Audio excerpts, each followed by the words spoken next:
ബിജെപിയിൽ ചേരാൻ ക്ഷണം ലഭിച്ചു എന്ന് പറയുന്നു സിജെപി സ്ഥാപകൻ അഭിജിത്ത് ദീപ്കെ. പാർട്ടിയിൽ ചേരാൻ ഭീഷണിയുണ്ടെന്നും തനിക്കും കുടുംബത്തിനും ഗുണമുണ്ടാകുമെന്നാണ് വാഗ്ദാനമെന്നുമാണ് അഭിജിത്ത് ദീപ്കെ മാധ്യമങ്ങളോട് പറഞ്ഞത്. ചെറുമകന്റെ മാത്രം പ്രായമുള്ള എന്നോട് പ്രധാനമന്ത്രി സംഘവും ഇങ്ങനെ ഭീഷണിപ്പെടുത്തുന്ന രീതി ശരിയാണോ എന്നുകൂടി അഭിജിത്ത് ചോദിക്കുകയാണ്.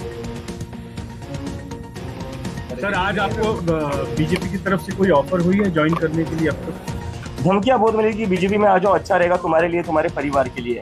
तो मुझे तो मतलब बहुत शर्म आती है कि इतने बड़े प्रधानमंत्री, इतने बड़े अमित शाह, उनके पोते की उम्र का मैं हूँ, उनके पोते की उम्र के बच्चों को इस तरह की धमकियां देते हैं। मतलब क्या फायदा तुम्हारे इतने बड़े प्रधानमंत्री या गृह मंत्री होने का अगर तुम्हें बच्चों को इस तरह की धमकियां देनी पड़ती है। ആദിൽ പാലോടാണ് ചേരുന്നത്. അതിൽ ക്ഷണമെന്ന വാക്ക് ശരിയല്ല, ഭീഷണി എന്നത് തന്നെയാണ് ശരിയെന്ന് തോന്നുന്നു. ഏതായാലും അതിനെ പരിഹസിച്ച് കളിയാക്കി വിടുകയാണ് ദീപ്കെ, അല്ലേ ആദിൽ?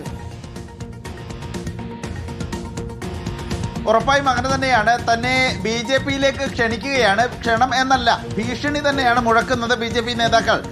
നിങ്ങൾ ബി ജെ പിയിലേക്ക് വന്നാൽ നിങ്ങൾക്കും കുടുംബത്തിനും ഗുണമുണ്ടാകും എന്ന തരത്തിലാണ് ബി ജെ പി നേതാക്കൾ സംസാരിക്കുന്നത്. ചെറുമകന്റെ പ്രായം മാത്രമാണ്, പ്രധാനമന്ത്രിയൊക്കെ സംബന്ധിച്ചിടത്തോളം ചെറുകുട്ടിയുടെ പ്രായം മാത്രമാണ് തനിക്ക് ഉള്ളത്. ഇങ്ങനെ അത്രയും ചെറുപ്പമുള്ള എന്നെ ഇങ്ങനെ ഭീഷണിപ്പെടുത്തുന്നത് ശരിയാണോ എന്ന പരിഹാസം കൂടി ദീപ്കെ ഉയർത്തുന്നുണ്ട്. മഹാരാഷ്ട്രയിലെ പൂനെയിലെ സ്വന്തം വസതിയിലാണ് ദീപ്കെ നിലവിൽ ഉള്ളത്. അവിടുത്തെ പ്രദേശത്തെ പരിപാടികളിലൊക്കെ ഇപ്പോൾ പങ്കെടുക്കുകയും സജീവമായി നാട്ടിൽ നിൽക്കുകയുമാണ്. അതിനിടെയാണ് മാധ്യമപ്രവർത്തകരുടെ ചോദ്യം ഉയർന്നത്. ഏതെങ്കിലും രൂപത്തിൽ ബി ജെ പിയിലേക്ക് ക്ഷണം ഉണ്ടോ, എന്തെങ്കിലും ഓഫർ ഉണ്ടോ എന്ന ചോദ്യത്തിന് മറുപടി പറയുമ്പോഴാണ് ബി ജെ പിയിൽ ചേരാൻ തനിക്ക് ഭീഷണി ഉണ്ട് എന്ന കാര്യം ദീപ്കെ വ്യക്തമാക്കുന്നത്. പാർട്ടിയിൽ ചേർന്നാൽ ഗുണമുണ്ടാകുമെന്ന് പറഞ്ഞ് ആളുകൾ ഭീഷണിപ്പെടുത്തുന്നത്.